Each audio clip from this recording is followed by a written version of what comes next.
오늘 우리에게 주시는 하나님의 말씀은 마태복음 5장 3절입니다.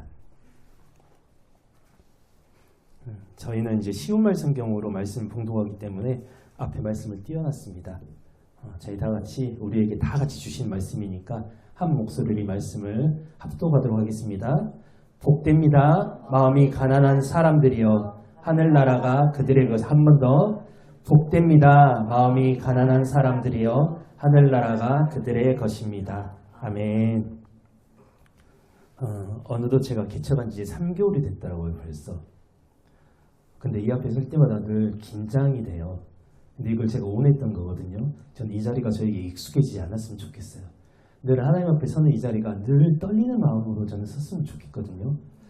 이 긴장과 이 떨림이 사라지면은 제 안에 요만큼 남아있는 교만이 제어를 잡아먹을 것 같아요. 그래서 저는 예배에 이 자리에 설 때마다 하나님 앞에 늘 두렵고 떨리는 마음으로 늘 긴장된 마음으로 그렇게 섰으면 좋겠어요. 우리 모두가 그런 마음이지 않습니까? 우리 예배는 익숙해지면 안 돼요. 절대. 늘 긴장, 늘 두려움 속에서 하나님 앞에 드려지는 그런 예배이기 원합니다. 저번 주에 말씀드렸던 것처럼 앞으로 몇 주 동안 8가지 복에 대해서 말씀을 나누기로 합니다. 오늘 이 자리에 오신 분들은 한편으로는 잘못 걸리셨고요. 한편으로는 잘 오셨어요. 왜냐하면 제가 저번 주, 그 앞전 주는 제 설교 영상을 보니까 35분이 안 넘어가더라고요. 근데 오늘은 제가 감히 말하는데 1시간이 넘어갈 것 같습니다. 그래서 어떤 의미로는 잘못 오셨고 어떤 의미로는 잘 오신 것 같아요. 근데 제가 이 말씀을 이렇게 길게 준비할 수밖에 없었던 이유가 말씀 중에도 나오겠지만 8가지 복 중에 예수님께서 말씀하셨던 이 8가지 복 중에 오늘의 말씀이 저는 가장 중요하다고 보거든요. 이게 해결이 되지 않으면은 우리는 산상수훈의 말씀을 받을 수가 없어요, 절대. 그래서 오늘 이 말씀을 좀 길게 준비했습니다. 오늘의 말씀은 그림에 나오는 것처럼 예수님께서 산에 올라서 무리들을 향해서 특히 제자들을 향해서 선포하셨던 말씀이에요. 그냥 말씀을 전하신 게 아니라 이건 선포의 말씀이거든요. 우리는 저마다 나는 성도다라고 외치고 삽니다. 그렇죠? 그렇게 살아가는데 우리 성도됨의 자격을 결정하시는 분은 누구신지 아시잖아요. 내 입술로 성도라고 해서 내가 성도가 되는 거 아니거든요. 성도는 하나님의 은혜로 구원을 얻었습니다. 믿으십니까? 아멘. 지극히 소수만이, 정말 작은 숫자만이 구원으로 초청을 받았기 때문에 구원받은 우리가 해야 할 일은 무엇이냐면은 구원함에 감사함으로 말씀 안에서 그리고 말씀 앞에서 살아가야 합니다. 그런데 나라는 존재의 가치의 영광을 더 높이 드러내기 위해서 우리는 공동체 안에서 전쟁을 벌이면서 살아갑니다. 어떤 전쟁? 나만 성도다. 나만 예수 믿었다. 우린 이런 전쟁으로 살아가요, 실제로. 그래서 우리가 교회 안에서 하는 게 뭐냐? 다른 사람을 정죄하는 걸 하고 있는 거예요. 왜? 나만 성도인 것 같으니까. 성도라는 사람들은 신앙생활을 통해서요, 내 만족, 그리고 인격이 성숙되는 자신을 발견하기 그 이전에 나는 하나님의 은혜가 아니면 아무런 존재가 아니구나를 깨닫는 존재들입니다. 이게 성도입니다. 그리고 이걸 먼저 깨닫고 배워야 합니다. 그게 바로 성경이 말하는 심령이 가난함이거든요. 하나님의 목적이 우리를 심령이 가난한 자로 만드시는 것이기 때문에 우리의 인생 가운데 수없는 탈락과 아픔의 경험들을 주십니다. 그런 일을 겪을 때 고난의 진짜 의미를 깨닫는 성도는 어떻게 하냐? 맞아. 이게 내 실력이 아니었구나. 하나님께서 선물로 주셨던 거구나. 라는 고백을 하면서 그 안에서 내가가 사라지고 자기 부인의 고백을 하게 되는 사람이 진짜 성도고 그 사람이 심령이 가난한 사람이 되는 것이거든요. 나의 믿음은, 나의 신앙은, 나의 성도됨은 내 안에서 솟아나는 옹달샘 같은 게 아니에요. 하나님께서 나에게 빛처럼 부어주시는 겁니다. 빛처럼. 그래서 하나님이 그 하늘의 문을 닫으시고 아무것도 주시지 않으면은 나는 내가 믿음이라고 생각하고 붙잡았던 거 있죠. 이런 게 내 삶에서는 처음부터 없었던 것처럼 아예 찾아볼 수 없게 되는구나를 깨닫게 되는 것입니다. 우리는 대부분 사람에게서 자격을 찾으러 갑니다. 저 사람 목사 자격 있어? 저 사람 장로 자격 있어? 저 사람이 성도라고? 저 사람이 크리스찬이라고? 우리는 보통 그렇게 자격을 찾으려고 해요. 그래서 자기가 정해놓은 기준에 못 미치면 우리가 어떻게 하냐? 그럼 그렇지. 우리가 정해놓은 기준이에요. 하나님의 기준이 아니에요. 그 기준에 못 미치면 그럼 그렇지. 저 사람 저럴 줄 알았어 라는 거를 마음속에 품어요. 우리는. 그리고 자기가 판단을 합니다. 근데 이게 얼마나 큰 잘못이냐면은 아까도 말씀드렸다시피 우리의 믿음, 우리의 성도됨의 판단은 오직 그분만이 하실 수 있거든요. 그분만이. 그 영역인데 우리가 자꾸 하나님처럼 되고 싶어서 선악과를 먹었던 아담과 하와처럼 우린 누군가의 믿음을 판단하는 사람들이에요. 제가 늘 말씀드리죠. 이 믿음의 커트라인은 없어요. 없다라기보다는 우리는 모르는 거죠. 이 믿음의 커트라인을 아시는 분은 오로지 그분만 아시니까. 그래서 우리는 이 커트라인이 어딘지 모르기 때문에 우리는 죽을 때까지 그 커트라인을 향해서 달려가는 사람들이에요. 근데 우리는 우리의 임의의 커트라인을 정해놓고 그 사람을 판단한다는 거예요. 어떤 걸로? 그 사람의 외형적인 모습으로. 그 사람이 얼마나 예배에 잘 오는지, 그 사람이 얼마나 교회 안에서 헌신하는지, 봉사하는지, 얼마나 헌금하는지 이런 거를 기준으로 정해놓고 우리가 그 사람의 성도됨을 판단한다는 거죠. 근데 이 판단의 기준이, 판단의 근거 누가 하신다고요? 오로지 그분만 하신다고요. 그래서 우리가 교회 안에서 이런 판단을 의지적으로 안 하는 사람들이었으면 좋겠어요. 우리 이런 의지가 없으면 순간순간마다 누군가를 판단하는 사람이 됩니다. 근데 이거를 성경에서 뭐라고 하냐? 교만이라고 해요. 교만. 그러니까 심령의 가난함의 반대말은 심령의 부유함이 아니라 교만입니다. 성경이 말하는 심령의 가난함은 나의 영적 가난함을 인정하고 수긍하는 것을 이야기합니다. 그러니까 쉽게 말해서 내 안에서 나올 수 있는 것은 오직 죄밖에 없습니다 라는 걸 인정하는 거. 이게 심령의 가난함이라고요. 팔복이 아무런 순서 없이 기록된 것 같지만 예수님은 모든 일에 다 계획적으로 일하셨던 분이시거든요. 그래서 팔복의 맨 앞에 심령의 가난함이 나오는 이유는 가장 중요하기 때문이에요. 앞에서도 말씀드렸지만 산상설교의 말씀을 우리 힘으로 행할 수 있다는 생각을 즉시 버리시기 바랍니다. 우리는 절대 행할 수 없는 사람들이에요. 심령의 가난함이 해결되지 않으면 이 말씀을 받을 수도 없어요. 우리는. 심령이 가난하다는 것은 비워진다는 것을 말합니다. 쉽게 말해서. 비워져야 채워지기 때문에. 그리고 만약 가난함이 없고 비워짐이 없다면 하나님이 아무리 은혜를 소나기처럼 부으신다고 해도 우리 안에는 담겨질 수가 없는 거예요. 왜? 내 안에 모든 것들이 가득 차 있기 때문에. 복음은 우리를 비우신 다음에 채우시고요. 우리를 허무신 다음에 다시 세우십니다. 이게 복음의 능력이에요. 예수 그리스도의 복음은요. 우리를 해방하시기 이전에 먼저 우리를 정죄하십니다. 근데 정죄하시는 게 죽이려고 정죄하시는 게 아니에요. 목적이 있습니다. 정죄의 목적은 해방이에요. 왜? 우리가 정죄당함을 모르고서는 해방을 당할 수가 없기 때문에. 마태복음 3장 2절 예수님의 복음이죠. 회개하라 하늘나라가 가까이 왔다. 이제 세례요한이 이렇게 외쳤습니다. 그리고 4장 17절 예수님께서 이때부터 예수께서 비로소 말씀을 전파하시기 시작하셨다. 뭐라고요? 회개하십시오. 하늘나라가 가까이 왔습니다.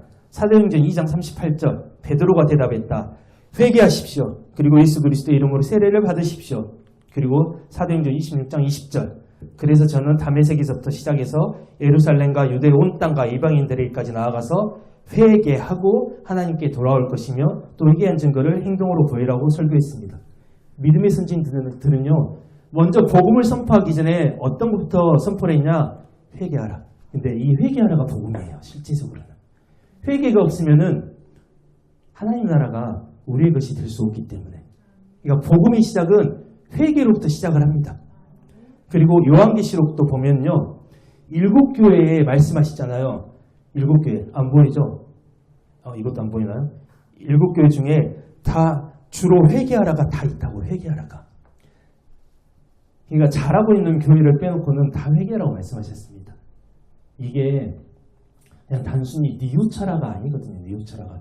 제가 이 회개에 대해서 이제 계속 살펴볼 건데 회개는요. 완전한 돌이킴이에요. 완전한 돌이킴. 그러니까 우리가 입술로 하는 그냥 자복은 그냥 회개를 하는 것의 시작일 뿐이죠. 그거는 우리의 삶으로 증명이 되는 거예요.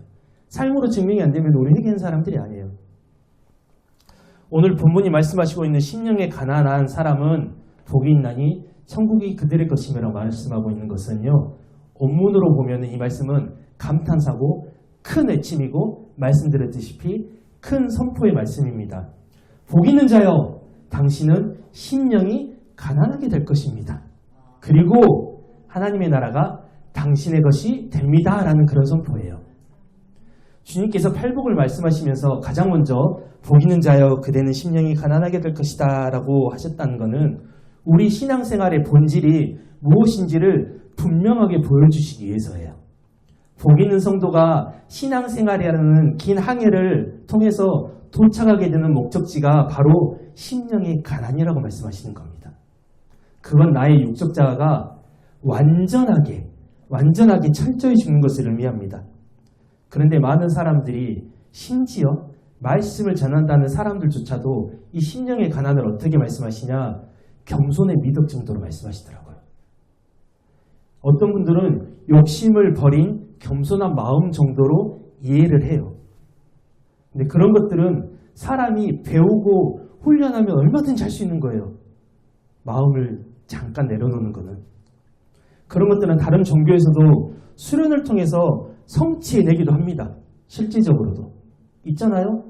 석가모니라는 그 부처. 무라와 모라. 자아를 비워내는다. 해결해냈다니까요. 그런 부분에 대해서는. 그런데 이런 겸손과 성경이 말씀하는 심령의 가난함이 진짜 같은 걸까? 저는 아니라고 봅니다. 세상의 겸손은 하나님 없이도 가능해요. 인간의 도리라고 생각하고 인간 스스로가 마음속으로 그래 겸손해야지 욕심을 버려야지 하는 거는 인간의 육신에서 얼마든지 나올 수 있는 거고 수련을 통해서도 할 수 있지만 심령이 가난한 것은요. 오히려 그러한 인간의 선한 행위, 노력조차도 하나님 앞에서는 내세울 것이 없다는 걸 인정하게 되는 게 심령이 가난이라는 거죠. 그러니까 내가 해야지라는 것조차도 내려놔야 된다는 거예요. 그러니까 심령의 가난은 심령을 내가 가난하게 해야지 하고 결단한다고 해서 할 수 있는 게 아니란 말이에요. 심령의 가난은 하나님 도와주세요. 하나님 도와주세요. 라는 처절한 부르짖음으로 연결이 되어집니다. 근데 이런 부르짖음의 연결이 없이 나 혼자 해결하는 것은 심령의 가난이 아니라 그냥 겸손의 미덕 정도라고 보시면 될 것 같아요. 이사야서에는 심령이 가난해져야 되는 이유가 기록되어져 있습니다. 이사야 41장 17절의 말씀이죠. 가난하고 궁핍한 내 백성이 물을 찾지만 물이 없어 그들의 혀가 갈증으로 말라붙을 때 나 주가 그들의 기도에 응답해 주겠고 나 이스라엘의 하나님이 그들을 버리지 않겠다라고 기록되어 있습니다. 그런데 이렇게 하나님께서 그들을 버리지 않는 이유가 20절에 기록이 되어 있어요. 사람들이 이것을 보면 그러니까 하나님께서 그들의 기도를 응답해 주시고 그들을 버리지 않는 것을 보게 되면 나 주가 손수 이 일을 행하셨다는 것을 알게 될 것이다. 이것이 개역개정에 보면 창조라고 기록되어 있습니다. 이스라엘의 거룩하신 하나님께서 직접 만드신 것임을 알고 그분을 생각하며 깨닫게 될 것이다. 하나님께서 그들의 기도에 응답하시고 그들을 버리지 않으신 이유가 뭐냐? 이스라엘뿐이 아니라 이스라엘을 바라보는 그들이 하나님이 창조주심을 깨닫고 그분을 생각하게 되는 이 이유 때문에 하나님께서 그들의 기도에 응답하시고 그들을 버리지 않으신다고 말씀하시는 거예요. 근데 그들이 가난해졌을 때예요. 그들이 가난하고 궁핍해졌을 때. 내 안에 무엇인가 가득 찼으면 하나님이 들어오실 자리가 없습니다. 그래서 내 심령이 정말 진실되게 가난해져야 된다는 거죠. 앞에서 말씀드린 것처럼 이런 사실을 알 수 있는 사람들은 내 속이 가득 찬 사람이 아니라 내 안이 다 비워내진 사람만 이 사실을 깨달을 수 있다는 건데 이게 얼마나 귀하고 기쁜 일인지 우리는 알아야 됩니다. 왜? 우린 창세기 1장 1절의 말씀이 도저히 믿을 수 없는 말씀이거든요. 어떻게 보면. 근데 우린 이걸 믿어요. 어떻게 믿었습니까 우리? 그냥 믿어졌어. 내가 믿으려고 노력을 한 게 아니라 어느 날 주의 말씀을 읽다 보니까 이게 믿어졌어요. 그래서 이 다음에 나오는 말씀들이 다 믿어지는 거예요. 창세기 1장 1절의 말씀이 우리 안에서 믿음으로 해결되지 않으면 우린 성경의 어느 구절도 믿음으로 해결할 수가 없어요. 근데 이게 내 안에서 나왔다고요? 아니요. 하늘에서부터 부어진 선물처럼 믿어졌다고요. 그래서 이게 얼마나 귀하고 기쁜 일인지 우리는 알아야 됩니다. 하나님의 백성들은 신앙의 여정을 통해서 내 힘과 능력과 공로 때문에 내가 성도가 되는 게 아니라 하나님에 의해서 내가 성도되어야 되고 성도가 아닐 수도 있다는 것을 깨닫는 존재예요. 주권자의 능력과 영광을 인정하고 그 앞에 항복하는 자가 되게 하시기 위해서 마음을 가난하게 만드십니다. 그래서 하나님의 복을 받은 자들은 심령이 가난하게 되어지는 거예요. 내가 심령을 가난하게 만드는 게 아니라. 내 안에는 아무것도 없습니다, 주님. 하나님의 의로 나를 채워주세요. 라는 이런 고백을 하는 게 우리 성도들의 신앙의 출발점이어야 됩니다. 그럼 하나님의 사랑하는 자들이 심령이 가난해지도록 하시는 방법은 무엇일까요? 저는 주로 고난과 역경이라고 생각을 하는 거예요. 우리가 역경이라고 부르는 상황을 경험할 때 우리는 절제의 의미를 배우게 되고요. 한때 너무 지나치게 교만해져가지고 바짝 쳐들었던 이 머리를 숙이는 법을 배우게 돼요. 고난과 역경을 통해서. 물론 모든 사람이 이 절제와 겸손을 배우지는 못합니다. 어떤 사람은 이런 역경과 고난을 통해서 더 씩씩하게 하나님을 향해서 대대하게 나간 사람도 있어요.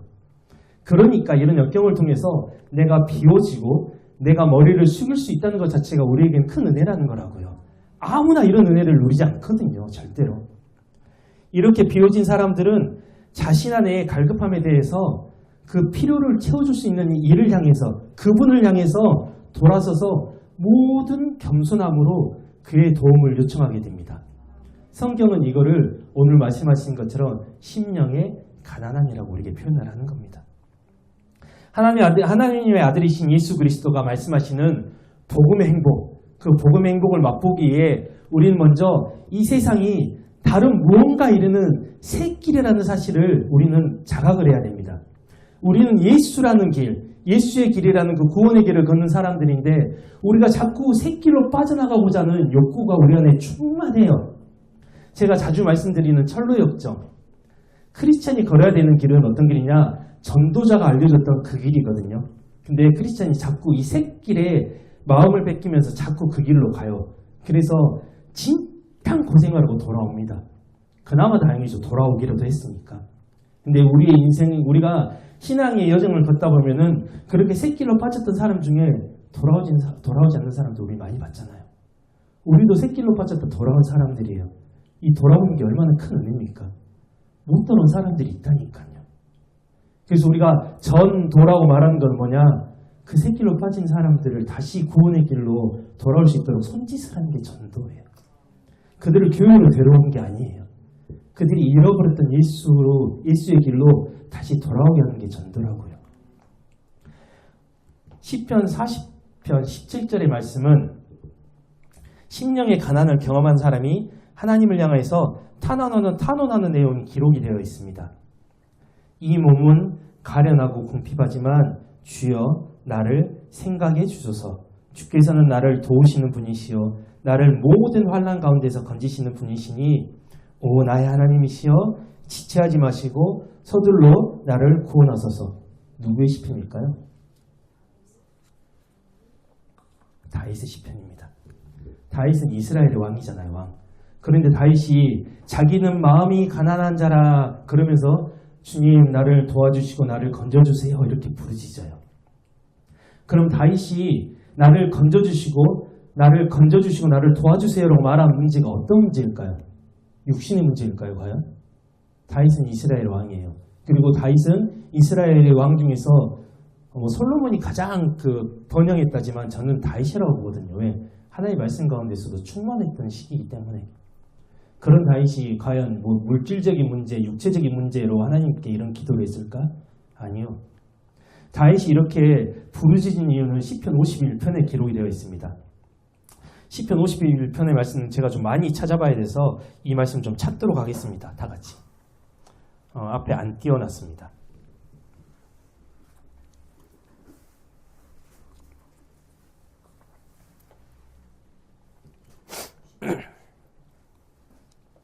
시편 51편 1절에서 4절입니다. 제가 쉬운 성경으로 봉독하겠습니다. 오 하나님이시여 주의 한결같은 신실한 사랑으로 이 몸을 불쌍히 여겨주소서. 주의 크신 자비로 이 몸이 지은 죄를 지워주소서. 나의 죄를 맑게 씻어주시고 나의 허물을 깨끗이 닦아주소서. 내 죄를 이 몸이 어찌 모르겠습니까? 내가 지은 죄가 항상 나를 떠나지 않고 계속 이 몸을 괴롭힙니다. 내가 정녕 주를 거역하여 오직 주께 죄를 지었습니다. 주께서 빤히 보고 계신 줄 알면서도 이 몸이 주 앞에서 악한 짓을 저질렀으니 주의 판결은 옳으시며 주의 심판은 마땅합니다. 라고 기록되어 있습니다.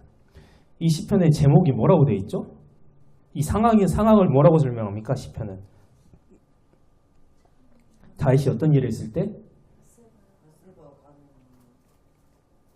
우리아의 처 밧세바와 간음한 후에 그리고 그 우리아를 죽인 다음에 다윗이 아무렇지도 않게 살아가던 시기예요. 근데 그런 시기에 예언자 나단이 다윗에게 찾아와서 그 죄를 지적했을 때 지은 시라고 되어 있어요. 제가 여기 오늘 설교문에 이렇게 적어놨거든요. 이 시편에 대해서는 다음에 다시 제대로 다루는 걸로 하고 오늘은 조금만 살펴보고자 합니다. 라고 적어놨는데 제가 설교문을 보니까 엄청 많이 다뤄놨어요. 다음에 또 다룰 수 없을 정도로. 아무튼 이 시편의 제목이 그렇게 쓰여 있습니다. 이 사건은 사무엘하 11장 12장에 기록된 사건입니다. 다윗이 우리아의 아내 밧세바를 범하고 아이를 낳은 후에 아무런 죄책감이 없었어요. 그렇게 살고 있었는데 나단 선지자가 가지고 그의 죄를 낱낱이 드러내자 다윗이 자신의 실체, 죄인임을 올바로 직시하게 되고 하나님 앞에서 회개의 부르짖음으로 도움을 청하는 시편으로 적은 게 51편의 시편입니다. 그러니까 1절에서 5절 사이에 죄라는 단어가 계속 나옵니다. 죄. 그런데 이 단어는요, 한 단어가 아니에요. 여러 단어로 쓰여 있어요. 페시, 아온, 하타, 그리고 합타, 그리고 헤트. 다 달라요. 죄라는 단어로 번갈아 가면서 여러 단어가 나오는데 그 단어들이 단수인지 복수인지에 따라서 그 죄가 가지고 있는 의미가 아예 달라집니다. 이 복수의 죄들은 죄의 증상들, 그러니까 쉽게 말하면 죄의 결과들을 말하는 거고요. 단수죄는 그 죄들의 뿌리인 본질적인 죄를 말하는 거예요. 그러니까 이 본질적인 죄 때문에 죄의 결과들이 나온다고요. 기본적으로 단수로 쓰이지만 이 본문에서 복수로 쓰이게 되면 그건 본질적인 죄가 아니라 그 죄가 모습을 드러내는 죄의 결과를 말하는 거거든요. 그러니까 다윗은 밧세바를 범하고 우리아를 죽인 죄의 결과를 통해서 그 결과를 통해서 자신 안에 가득 차 있는 근본적인 죄를 보게 되자 두려워하고 있는 거예요. 죄의 결과로 봤을 때는 다윗이 아무렇지도 않게 살았다니까요. 근데 이 죄의 결과를 나단이 지적하자 이 죄의 결과들을 곱씹으면서 그 안에 도사리고 있었던 죄를 보게 된다는 거예요. 내 속에 죄가 가득 차 있구나를 깨닫게 되는 거예요. 자기가 지은 죄들로 인해서. 그러니까 다윗은 자신의 삶 속에서 드러난 죄들을 통해서 죄인인 자신의 본질을 깨닫고 그 근본적인 죄의 문제를 하나님께 해결해달라고 부르시는 거예요. 아까 앞에 살펴봤던 40편의 말씀. 나를 건져주십시오. 나를 구원하소서라고 말하는 거라고요. 그게 바로 심령의 가난함을 말하는 겁니다. 이걸 깨닫게 하시기 위해서 하나님은 다윗의 범죄를 도구로 사용하세요. 우리는 다윗을 향해서 어떻게 했어요? 손가락질이죠. 왕이라는 작자가 손가락질이죠. 근데 하나님께서는 이거를 허락하셨어요. 왜? 다윗이 이걸 깨닫기 원하셨기 때문에. 죄의 결과들은 대부분 사람과 사람 사이에서 발생을 해요. 그래서 이거는 해결이 가능합니다. 보상을 하든지 그 죄에 대해서 죄의 결과를 받아들이고 벌을 받든지 하면 해결이 되는데 이 본질적인 죄는 우리들이 해결할 수가 없어요. 그리고 우리는 이런 죄가 있는지도 모르고 나 잘난 맛에 살아가는데 하나님은 이 죄를 깨닫게 하시기 위해서 이런 죄의 결과들을 우리 삶 가운데서 일어나도록 허락하시고 사용하고 계시는 거예요. 왜? 우리가 죄인임을 깨달아야 되기 때문에. 하나님은 당신의 백성들이 죄들을 겪으면서 그 죄의 본질을 보게 하시고 이 죄를 보게 된 사람들은 근본적인 원초적인 죄의 실체를 알게 되고 바로 그 죄를 하나님 앞에 내어놓으면서 죄의 결과들은 제가 어떻게 해보겠는데 하나님 이 근본적인 죄는 제가 어떻게 할 수가 없네요 라고 하나님께 이 죄를 들고 나오길 원하신다고요. 이게 바로 심령의 가난함이라고요. 다윗이 아까 40편에서 외쳤잖아요. 도와주세요라고 외친 이 도와주세요 애침이 우리 삶 가운데도 있어야 돼요. 근데 우리는 도와주세요 애침을 언제 하죠? 먹고 사는 문제, 육신적인 문제. 우리 이 문제를 들고 나가서 하나님께 살려주세요, 도와주세요 외친다고요. 근데 우리가 진짜 하나님께 하나님 우리 도와주세요, 살려주세요 외쳐야 되는 문제는 뭐냐? 죄의 문제라고, 죄의 문제. 근데 우리는 이걸 하질 않아요. 단순히 그 형상적인 문제들에 대해서만 우리 하나님께 가지고 나가는데, 아니요, 우리도 다윗처럼 하나님께 엎드려서 나갈 때 이 죄의 문제를 가지고 나가야 되는 사람들이라고요. 죄의 결과가 아니에요. 결국에는 이 죄의 문제가 해결이 돼야지 죄의 결과가 해결이 되는 거기 때문에. 그러니까 심령의 가난함은 겸손이나 배려 정도가 아니란 말이에요. 절대로. 다윗은 5절에서 내가 모태에서부터, 내가 태어났을 때부터, 내가 뱃속에서부터 죄인이라고 말을 하고 6절에 그렇게 말을 합니다. 개역개정으로 봅니다. 보소서 주께서는 중심이 진실함으로 원하시오니 내게 지혜를 은밀히 가르치시리다 라고 말을 해요.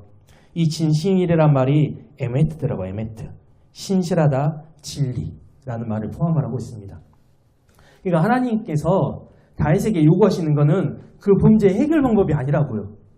저는 죄인입니다 라는 진심 어린 고백과 그 고백의 근거한 믿음이라고요. 제가 저번에도 말씀드렸죠. 우리가 하나님 앞에 믿음이라는 것을 들고 나가는 것은요, 내가 죄인인 걸 믿는 믿음도 있다니까요. 반드시 필요합니다. 그 믿음. 하나님은 우리에게 네가 싼통 네가 치워라고 말씀하시는 분이 아니에요. 자신의 죄를 인정하고 그 죄를 해결할 수 있는 유일하신 그 하나님을 믿으라는 거예요. 그러니까 내가 죄인임을 믿고 이 죄를 해결하실 수 있는 분은 하나님밖에 없다는 걸 믿으라는 거죠. 이 믿음이 요구됩니다. 진리 안으로 들어오라고 말씀하시는 거예요. 그래서 바로 밑에 예수 그리스도를 상징하는 단어가 쓰입니다. 51장 7절이죠. 7절과 8절. 내가 지은 죄를 우술초로 정결케 해주소서. 그리하시면 내가 깨끗해질 것입니다. 이 몸을 씻어주소서. 그리하시면 내가 눈보다 더 희게 될 것입니다. 이 몸이 기뻐하고 즐거워할 소리를 듣게 하소서. 그리하시면 주께서 이 몸의 뼈를 꺾으시고 부러뜨리실지라도 내가 기뻐하며 춤출 것입니다. 라고 기록되어 있어요. 우술초. 자신의 죄를 우술초로 정결케 해달라고 합니다. 우술초는요, 성경에 출애굽기 12장 22절에 가장 처음 나옵니다. 우술초 묶음으로 대야에 담아 놓은 피를 적셔서 그 피를 집의 두 문설주와 상인방에 바르도록 하십시오. 아침까지 누구도 그 문 밖으로 나가지 않도록 하십시오. 이게 어떤 상황이죠? 출애굽하기 전에 6월절 사건이잖아요. 그때 하나님께서 모세한테 뭐라고 했어요? 어린 양의 피를 우술초로 발라서 문설주와 좌우 인방에 바르라고 돼 있어요. 그러면 어떻게 된다고? 죽음의 영이 넘어가겠다. 그래서 6월절이라 그러잖아요. 이 우술초는요, 어린 양의 피를 바르는 물건입니다. 그러니까 우술초로 나를 정결케 해달라는 말은 예수님의 피로 나를 정결케 해달라는 말이라고요. 우술초는 출애굽 이후에도 레위기와 민수기를 살펴보면은 부정한 것을 정결하는 데 사용하는 솔 같은 거예요. 솔. 이렇게 생겼어요. 이게 우술초, 이게 풀이고 우술초를 이렇게 발랐습니다. 솔처럼. 그러니까 다윗이 말한 우술초는 이런 정결을 이야기하는 거예요. 어떤 정결? 그 보혈로 나를 깨끗하게 씻어주십시오라는 그 정결. 그걸 이야기하는 거고, 우리가 정결케 되는 방법은 예수 그리스도의 피밖에 없음을 말하는 거예요. 다윗이 이걸 고백하는 겁니다. 회개의 시편 안에 예수 그리스도가 숨어 있는 거예요. 그렇게 예수 그리스도를 통한 정결이 된다면은 다윗이 뭐라고 해요? 이 뼈를 꺾으시고 부러뜨리실지라도 내가 기뻐하고 춤춘다고 말하는 거예요. 그러니까 이 죄의 문제만 해결되면 하나님, 나의 뼈가 꺾여도 난 하나님을 찬양할 것입니다 라고 고백한다고요. 그러니까 다윗은 이 죄의 결과들이 아니라 자기 안에 도사리고 있고 자기 안에 가득 채워졌던 이 죄의 문제 때문에 너무 괴로웠어요. 그래서 하나님께 뭐라고 해요? 하나님이 죄의 문제만 해결이 된다면 하나님 내 몸에 뼈가 부러지더라도 하나님을 찬양할 수 있습니다라고 그렇게 고백을 하는 겁니다. 구원의 길에는 성도의 육적 자아의 꺾임이 반드시 필요합니다. 하나님께서는 다윗의 범죄를 그 꺾임의 도구로 사용하셔서 그 범죄를 폭로하시고 그리고 다윗의 고통, 그 모든 것을 다윗의 구원에 사용하고 계시는 거예요. 왜? 하나님의 목적은요, 다윗의 구원에 있으시기 때문입니다. 우리 성도의 삶 가운데도 하나님께서 이런 꺾임들을 허락하신 이유는 뭐냐? 나를 꺾기 위해서가 아니에요. 우리를 구원하시기 위해서라고요. 이거는 구원의 도구로 사용되어지는 것입니다. 하나님은 다윗이 범죄를 짓지 않도록 막아서 하나님의 백성이라는 이름에 맞도록 지켜주시는 게 아니라 다윗의 범죄를 용납하심으로써 하나님의 도우심과 은혜와 긍휼을 구하는 다윗을 만들어 가시는 거예요. 만들어 가시는 거. 누가복음 15장을 보면은 이렇게 앞날이 뻔히 보이는데도 불구하고 그걸 용인한 이야기가 나옵니다. 어떤 이야기냐? 탕자의 이야기, 탕자. 탕자의 아버지는 탕자의 요구를 거절을 할 수도 있거든요. 율법으로 적용하면 거절이 가능해요. 왜? 아버지가 돌아가시기 전에는 재산을 안 줘도 되기 때문에. 근데 탕자의 아버지가 둘째 아들에게 재산을 줍니다. 왜? 아버지가 둘째 아들에게 진짜로 원했던 것은요, 둘째 아들의 마음에서 우러나오는 아버지다운 대접이었단 말이에요. 그냥 아버지 이런 게 아니라 그 마음 속에서 우러나오는 아버지 대접. 그래서 그걸 깨닫게 하시기 위해서 탕자의 아버지는 둘째 아들에게 재산을 줍니다. 그래, 가서 겪어보고 아버지가 누구인지를 알고 깨달으라는 거죠. 그러니까 아버지를 절대적으로 의존하여서 살아야 하는 자신의 현실을 분명하게 가리키는 게 아버지의 목적이었다는 거예요. 그러니까 탕자의 불효나 음탕한 행위, 그리고 사치스러움 등의 죄들을 막는 게 아버지의 근본적인 목적이 아니라는 거예요. 그래서 아들의 타락과 몰락을 방관하듯이 허락하라는 겁니다. 그러니까 기독교의 핵심은 성도의 완전한 성화가 아니에요. 실수나 범죄를 통해서라도 아버지만을, 오로지 그분만을 의존하는 자가 되어서 이제 다시는 선악과를 따먹지 않는 사람들로 만드시는 겁니다. 이게 하나님의 목적이시지 너희가 이 땅 가운데서 완전한 성화를 이루라고 우리 이 땅 가운데서 우리가 이 땅을 살아가게 하시는 게 아니라고요. 이런 일을 겪게 되는 사람은 자신이 얼마나 아무것도 아닌지 가슴 그 밑바닥에서부터 일어나는 통해가 있어요. 오늘 다윗처럼. 시편 51편 16절에서 17절이죠. 주께서는 제사를 기뻐하시지 않으시고 제물을 불살라 바치는 번제도 반기지 않으십니다. 그렇지 않으셨다면 이 몸이 주께 수많은 제사를 드렸을 것입니다. 정녕 하나님께서 바라시는 제사는 어떤 거? 상한 심령, 상처받고 찢긴 심령이라고 기록이 되어 있어요. 다윗은 하나님이 바라신 제사는 짐승으로 드린 제사가 아니라 상한 심령이라고 말을 합니다. 파괴되고 부서져가지고 비워진 상태를 말하는 거죠. 그러니까 상처받고 찢긴 심령은 인간들이 만들 수 있는 게 아니라 하나님께서 만들어주신 심령을 말을 하는 거예요. 인간이 하나님을 만나기 위해서는 죽음을 전제로 만나야 된다는 거. 그러니까 너의 죽음이 없으면 나를 만날 수 없다는 것을 가르치시기 위해서 우리에게 제사를 허락하셨거든요. 우리에게 제사를 주셨는데 이스라엘은 그 제사라는 행위가 자신들의 죄를 없애준다라고 믿어버렸어요. 그래서 그 죄를 없애기 위해서 노력의 제사를 하는 거예요. 노력의 제사. 그 죄를 없애기 위한 노력. 그런 마음으로 드려진 제사였기 때문에 하나님께서는 안 받으시겠다는 걸 기쁘지 않다고 말씀하시는 겁니다. 그럼 이렇게 반문한 사람들도 있겠죠. 그럼 아무것도 안 해도 되는 거네. 그런데 이것 또한 인간의 행위예요. 왜? 내가 이거를 할 수 있다, 하지 않아도 된다를 결정하는 그 마음의 행위. 이런 행위조차도 우리는 다 내려놔야 되는데 우리는 그걸 내려놓을 수가 없어요. 그래서 우리가 이 예배라는 이 시간에 매여서 사는 사람들이 되게 많아요. 이 시간 안 오면 죽는 것처럼. 물론 예배 귀중하죠. 예배 하나님 앞에 나와서 공동체 예배 드리는 거 중요해요. 그런데 이게 나에게 족쇄가 되면 안 돼요. 예. 그 진리는 우리를 자유케 하신다겠는데 우리 스스로 족쇄를 차고 이 안으로 들어가요. 우리를 자유케 하신 예수 그리스도의 부활을 무시해버리고. 저는 이 예배를 무시하는 게 아니에요. 이 예배에 매여있는 그 마음을 우리는 다시 돌아봐야 된다고 말하는 거라고요. 예배 중요합니다. 그런데 내가 예배를 오는 목적, 예배로 오는 이유, 예배로 오는 의미가 무엇인지를 반드시 돌아봐야 되는 거라고요. 내가 이 자리가 안 오면 꼭 벌받을 것 같은 그런 마음? 아니요. 이건 이스라엘에서 하나님께 제사를 드렸던 똑같은 마음입니다. 근데 뭐라고 해요? 성경에서? 안 받으시겠다고. 기쁘지 않으시다고 말씀하신다고요. 그냥 이 예배 자리를 못 오면은 하나님 내가 못 갔어요라고 차라리 씻긴 심령으로 하나님 옆에 엎드리는 게 더 바른 자세예요. 그 기도, 그 예배를 하나님께서는 받으시겠다라고 오늘 51편에 기록이 되어 있습니다. 은혜보다 앞선 인간의 행위는 칭찬으로 끝이 나야 됩니다. 칭찬으로. 왜? 인간의 행위이기 때문에. 그래서 만약 칭찬과 인정이 아니라 꾸중과 부정으로 돌아오면은 그는 다시는 제사를 드리지 않을 수도 있어요. 많은 교회들에서도 사람들이 우문바쳐서 교회를 위해서 일합니다. 근데 그들이 인정받지 못하고 칭찬받지 못하고 대려 사람들한테 욕을 먹으면 어떻게 돼요? 교회를 떠나요. 그 마음의 목적이 무엇이길래 도대체? 칭찬이 그 안에 숨어있지 않았을까요? 인정이 그 안에 숨어있지 않았을까요? 인정전선 죄송합니다. 자꾸 인정해서. 인정이 숨어있지 않았을까요? 나는 아니라고 말하겠죠. 그런데 그가 떠나버렸다고요. 왜 떠났어요? 자기가 원했던 게 충족이 되지 않기 때문에. 하나님 한 분이면 되지 않았을까요? 근데 그러지 않았더라고요. 우리가 교회 안에서 여러 가지 일을 할 때도 우리 마음이 정말 순수해야 됩니다. 순수해야 돼요.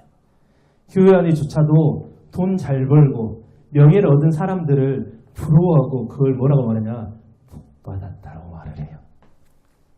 신앙생활은 비슷한데 세상에서 부자고 큰 명예를 갖고 있는 사람들을 보면서 우리는 그들의 믿음을 칭찬합니다. 잘 믿으니까 그래 라고. 이번에 아시죠? 욕 파문을 일으킨 그 목사님도 그렇게 말하잖아요. 좋은 직장에 다니기 때문에 헌금 잘하는 사람을 뭐라고 말해요? VVIP라고. 세상에. 헌금 잘하니까 VVIP라고. 목사님조차도 그렇게 말을 하더라고요. 반대로 가난하고 애통하고 비참한 삶을 살고 있는 사람을 보면 우리는 뭐라고 해요? 우리 다 같이 그 사람을 위해서 기도합시다 라고 한다고. 사람을 그렇게 판단하는 자신들이 기도를 받아야 되는 사람들인 걸 몰라요 우리는. 그래놓고 우리가 누구를 위해서 기도한다고? 말도 안 되는 소리죠. 그런데 성경은 어떤 사람들이 복받은 사람들이라 그러냐면은 팔복에 계속 나열이 되어 있잖아요. 상한 심령인 자들이 팔복의 복을 받는 사람들이라고 성경은 말을 하고 있다고요. 이 땅 가운데서 나 잘났어라고 시대는 사람이 아니라. 그럼 도대체 이 상한 심령은 어떤 방법으로 될 수 있을까? 이게 중요하지 않습니까? 10편, 40편, 6절과 7절과 그리고 51편, 16절, 17절의 말씀을 좀 비교를 하면서 그리고 히브리서 말씀까지 비교해보면서 살펴보고 싶습니다. 16절에 보면은 주께서는 제사를 기뻐하지 않으시고 무엇을 원하신다고 기록되어 있어요? 17절에 상처받고 찢겨진 심령, 상한 심령. 그럼 40편에는 뭐라고 기록되어 있어요? 여기도 똑같습니다. 6절에 나 이런 제사 기뻐하지 않아. 그러면서 뭐라고 기록되어 있습니까? 이 몸이 이렇게 주 앞에 나왔습니다라고 기록되어 있어요. 이 말씀이 병행구조예요. 하나님께서는 우리가 드리는 이런 제사 기뻐하지 않으세요. 대신 이걸 받으십니다라고 기록되어 있는데 51편에는 뭐라고 기록되어 있냐?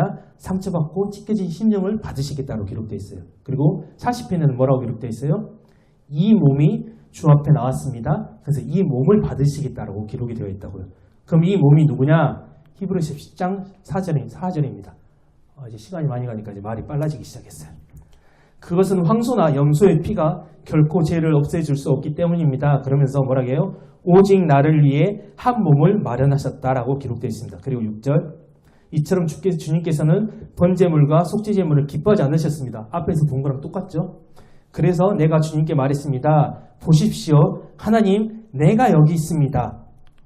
그리고 이와 같이 그리스도께서는 먼저 주님을 제사와 예물과 번제물과 속죄제물을 원하지도 기뻐하지도 않으셨습니다 하고 그리고 내가 주님의 뜻을 이루려고 이 세상에 왔습니다라고 막 기록되어 있어요.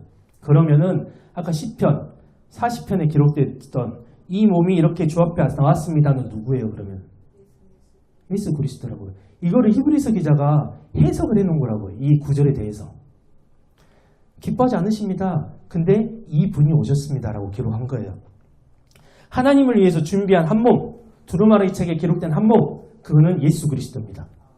형식적으로 드린 제사 말고 하나님이 진짜 바라시는 제사인 상한 심령은 뭐라고요? 예수 그리스도라고. 예수 그리스도. 오늘 우리가 말씀 받기 전에 불렀던 그 찬양 있죠. 주의 보좌로 나아갈 때는 십자가의 보혈, 예수 그리스도의 보혈에 힘입어서 갑니다. 그 찬양이 바로 예배자의 모습이에요. 상한 심령의 모습이라고요. 그게.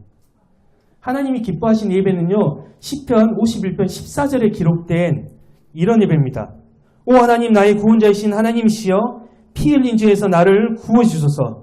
그래야 하시면 나의 혀가 종일토록 주의 의로우심을 소리높여 노래할 것입니다. 라는 이 고백이라고요. 이게 진짜 예배의 모습이라니까요. 죄의 피에서 우리를 구하실 이는 오직 예수 그리스도밖에 없습니다. 다윗은 하나님을 향해서 이 예수 그리스도를 간절히 구하는 기도를 했던 사람이라고요. 그리고 자신의 의가 아닌 예수 그리스도가 부어주시는 그 의로 하나님을 찬양하겠다고 결단을 했던 사람입니다. 상한 심령을 붙드는 사람은 내가 드리는 행위의 제사는 아무런 가치 없음을 인정하고요. 참 제사인 예수의 십자가를 꼭 붙드는 사람이에요. 다윗은 이 사실을 어떻게 깨닫게 되어서 이런 고백을 하게 되었을까요? 다윗이 가는 모든 길을 하나님께서 평탄하게 해주셔서 감사 때문에 이 사실을 깨달았습니까? 다윗이? 아니에요. 저희가 계속 살펴보았던 시편 51편의 그 죄의 결과들로 인해서 직시하게 된 자신 안에 도사리고 있던 가득 채워져 있던 그 죄를 보았기 때문이라고요. 아, 나는 예수 그리스도의 보혈이 아니면 그분이 아니면 진짜 쓰레기구나. 이걸 깨닫게 되니까 자신의 자랑, 자신의 욕망, 자신의 의를 내려놓고 예수 그리스도를 꼭 붙들게 되었다는 거예요. 이제 왜 하나님이 성도들이 살아가면서 죄를 짓는 것을 허용하시는지 아시겠죠? 우리는 늘 죄로 넘어지거든요. 하루도 안 넘어진 날이 없더라고요. 마음의 죄, 육신의 죄, 늘 넘어집니다. 하나님은 우리 삶 속에서 죄를 없애시는 게 목적이 아니라 그 죄를 사용하셔서 예수 그리스도가 아니라면 우리가 얼마나 쓰레기인지를 깨닫게 하시는 거예요. 우리 삶의 죄들을 사용하여서 진짜 죄가 뭔지, 그러니까 죄의 결과들을 사용하셔서 그 진짜 죄가 뭔지를 가르치시는 거예요. 물론 다윗은 우리가 알다시피 그 후로도 여전히 죄 가운데서 허덕이면서 살아가요. 우리랑 똑같아요. 다윗은 일평생 하나님의 그 목적대로 계속 빚어져가는 인생을 살은 거예요. 완성된 인생이 아니에요. 다윗은 계속 빚어져가는 인생을 산 겁니다. 하나님은 다윗을 세상에서 가장 훌륭한 자로 바꾸어내는 데 목적이 있는 게 아니었어요. 다윗이 하나님만을 의지하고 의존하는 자가 되도록 그를 계속 죄의 결과로 다듬어 가시는 모든 과정이 사무엘서, 열왕기서, 시편이 기록이 되어 있어요. 우리는 이런 다윗의 삶을 이해를 못하기 때문에 왕이었던 다윗처럼 그렇게 잘 나가라고 아이들의 이름을 다윗으로 짓기도 합니다. 만약 하나님이 이렇게 다윗의 평생을 죄로 다듬으셨다는 것을 알고도 아이의 이름을 다윗으로 지을 수 있을까요? 하나 예를 들어보겠습니다. 우리는 사람들을 축복할 때 주로 어떤 말로 축복합니까? 대부분 세상에서 잘 되는 그런 복을 빌어주는 말로 축복하지 않나요? 보통 대부분. 그런데 어떤 사람이 내 아이를 향해서 이런 복을 빌어준다고 가정을 해보겠습니다. 아이야, 너는 늘 죄의 문제 속에서 허덕이면서 자신이 얼마나 쓰레기인지를 깨달았던 그 다윗처럼 너도 그렇게 죄의 결과를 통해서 네 자신을 깨닫는 그런 축복이 너한테 있기를 기도할게 라고 내 아이를 향해서 누가 이렇게 축복을 한다고 해보세요. 아멘 하실 수 있는 분 있어요? 내 아이가 다윗처럼 개쓰레기로 살아야 된다. 그 축복에 나 아멘 할 사람 있습니까? 없어요. 저조차도 못해요. 이게 진정한 축복의 기도거든요. 근데 내 귀에 듣기 싫은 말이라서 이걸 인정하지 않는 게 우리 신앙의 현실이에요. 이게. 이렇게 다윗처럼 죄의 문제로 다듬어져야 되는 내가 쓰레기임을 깨닫고 오직 예수 그리스도만을 붙잡는 심령의 가난함으로 살아갈 수 있는데 우리는 이걸 본능적으로 싫어하는 죄의 집합제라고요. 우리는. 이 사실에 대해서 다윗이 시편 32편 1절과 2절에서 이렇게 고백을 합니다. 복되도다 지은 죄를 용서받고 그 죄가 덮어진 사람들이요. 복되도다 마음에 거짓됨이 없어 주께서 그 죄를 묻지 않는 사람들이요. 여기서 보면은 죄가 이제 개역개정에는 허물로 되어 있고요. 그리고 그 다음에 빨간색 죄는 죄로 되어 있고 거짓됨은 개역개정에 간사함으로 되어 있어요. 근데 죄, 허물은 용서가 되고 그리고 죄는 덮어지고 간사함, 거짓됨을 정지하지 않는 은혜를 누린다고 기록이 되어 있어요. 복되도다. 복된 자여. 당신은 지은 죄를 용서받고 그 죄가 덮어졌도다라고 하는 그 말의 의미는 내가 한 게 아니라 다 주님이 하셨다는 말이에요. 왜? 용서받고 덮어졌다는 다 수동태예요. 수동태. 능동태가 아니라. 그러니까 내가 했다가 아니라 받아졌다라는 거예요. 받아졌다. 우리가 시편 1편을 나누면서 우리가 원래부터 복된 사람이라고 그랬나요? 제가? 아니죠. 우리는 악이 훨씬 더 잘 맞는 사람들이었는데 예수 그리스도께서 우리의 악을 복으로 바꿔주셨다 그랬잖아요. 제가. 이런 복을 받을 수 있는 사람은 내가 아닌 예수 그리스도라는 그 상한 심령을 붙들고 살아가는 사람을 말을 합니다.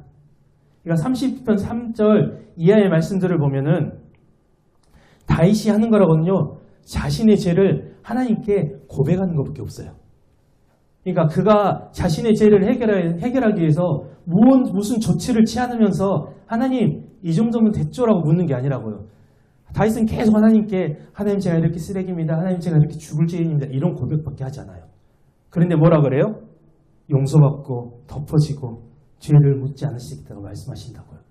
그러니까 내가 뭔가를 해서 용서받는 게 아니라 하나님 앞에 그냥 엎드러지니까 하나님 나는 정말 아무것도 아니었네요라고 고백을 하니까 이 은혜가 임한다라고 다윗이 말을 하는 거예요. 32편의 시는 순서상으로 보면 51편 다음에 쓰여진 시예요. 아까 그 범죄의 시편 다음으로. 그렇게 자신의 죄가 하나님을 통해서 다 드러나니까 다 까발려지니까 다윗이 이 시편을 쓰게 됩니다. 다윗은 우리아를 죽여놓고도 회개 안 했어요. 그러니까 하나님께서 직접 찾아가셔서 그 죄를 드러내버리십니다. 이게 너야. 이게 너라고. 네가 얼마나 큰 죄인지 알겠지? 라고 물어보십니다. 그러니까 다윗이 뭐라고 해요? 맞습니다, 주님. 맞습니다, 주님. 제가 이렇게 죄인입니다라는 이런 고백이 터져나오고 그때 찬송이 터져나옵니다. 그래서 이 시편을 쓰게 된 거예요.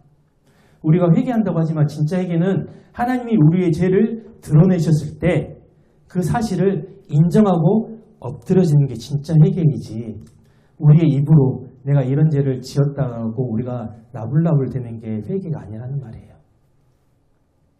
이 시편 51편과 관련된 상한 심령과 회개는 다음에 시간을 내서 제가 다시 나누도록 하겠습니다. 많이 나눠놓고 또 이렇게 말을 해요. 근데 다시 또 나누고 싶어요. 정말 중요한 문제거든요. 회개의 문제. 정말 중요합니다. 나중에 다시 이 51편을 가지고 다시 나누고 싶습니다. 그리고 말씀 한 군데만 더 나누고 말씀을 마무리하도록 하겠습니다. 고린도후서 8장 9절. 여러분은 주 예수 그리스도의 은혜를 잘 알고 있습니다. 정녕 그리스도께서는 부요하신 분이시지만 여러분을 위하여, 그러니까 우리를 위해서 가난하게 되셨습니다. 그것은 그분의 가난을 통해서 우리를 부요하게 하기 위해서였습니다. 라고 기록이 되어 있습니다. 원래 가난은 누구의 것이라고요? 우리가. 그런데 그 가난을 누가 가져갔다고요? 예수님께서 가져가셨다고요. 그 이유가 그의 가난을 통해서 우리가 부요를 누리게 하시기 위해서라고 기록이 되어 있습니다. 그러니까 오늘 본문이 마태복음 5장 3절을 해석해 놓은 구절이에요. 어떻게 보면. 심령이 가난한 자가 천국을 받는다. 예수 그리스도의 가난을 통해서 우리가 부요, 바로 천국을 누린다라고 하시는 거예요. 그러니까 내가 누릴 수 있는 게 아니라 예수 그리스도를 통해서. 그러니까 심령의 가난은 내 힘으로 내 의지로 되지 않습니다. 절대로. 오직 예수 그리스도를 내 안에 모신 사람만이 가능해요. 그럼 내 안에 예수 그리스도를 모시기 위해서 어떻게 해야 된다고요? 내가 다 까발려져서 비워져야 된다고. 그분을 내 안에 모시기 위해서 내가 얼마나 죄인인지 쓰레기인지를 깨달아야 합니다. 이 세상에서 진짜로 가난하고 상한 심령은 바로 예수님이셨어요. 십자가에서 외치셨던 그 말 아시죠? 엘리, 엘리, 라마 사박다니. 나의 하나님, 어찌하여 나를 버리시나이까? 하나님과 늘 한 분으로 사셨던 예수님이 하나님과의 단절을 경험하셨던 바로 그때 예수님은 어느 누구보다 가난하고 외로운 심정이 되셨습니다. 외로운 심령이 되셨습니다. 그렇게 예수의 심령이 깨지고 가난해지셨기 때문에 그로 말미암아 내가 살아났던 것을 믿고 거저 내게 주어진 하나님의 그 은혜를 찬송하는 그 사람이 바로 상한 심령이 됩니다. 이런 상한 심령을 소유한 사람, 예수 그리스도를 소유한 사람은 심령이 가난한 자가 되고요. 그의 약속의 말씀인 천국이 너의 것이라 라는 이 말씀이 적용이 되어지는 거라고요. 그러니까 상한 심령은 내가 할 수 없어요. 나의 죄를 깨닫고 엎드림으로 내 안에 예수를 채웠을 때만 가능합니다. 그러니까 상한 심령 또한도 은혜예요. 그래서 우리 삶 가운데 은혜라고 고백할 수 없는 게 단 한 가지도 없는 거예요. 그래서 믿음조차도 은혜이기 때문에 우리 진짜 이 은혜를 통해서 천국을 소유하는 자가 되기를 원합니다. 그래서 우리가 하나님 앞에 늘 내가 얼마나 죄인인지를 늘 고백하는 그런 심령이었으면 좋겠어요. 그래서 이렇게 고백함으로 천국이 예수 그리스도를 통해서 우리의 것이 되는 큰 은혜가 우리 삶 가운데 있기를 원합니다. 기도하시겠습니다. 살아오고